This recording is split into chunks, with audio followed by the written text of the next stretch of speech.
আমি বললাম তো এখনকার পর্যন্ত পরিস্থিতি ভালো আছে।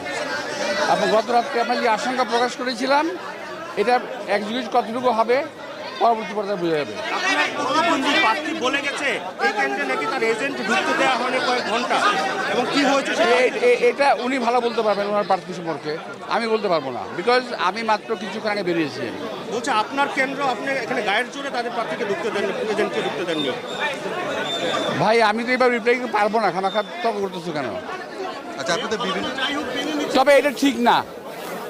আমি এই এলাকায় এই যাবৎকাল 5 থেকে 6 বার নির্বাচন করেছি। পেপসোডেন্ট চার্মিচেক 12 ঘন্টা জীবাণুদের সাথে লড়াই করে দিবে ডায়াবেটিস থেকে সর্বাধিক সুরক্ষা।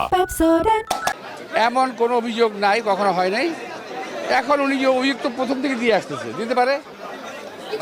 আপনি কি মনে করছেন ভাই, আসো যান না, প্লিজ। করে পরিস্থিতি ঘোলাটে করার চেষ্টা করা হচ্ছে?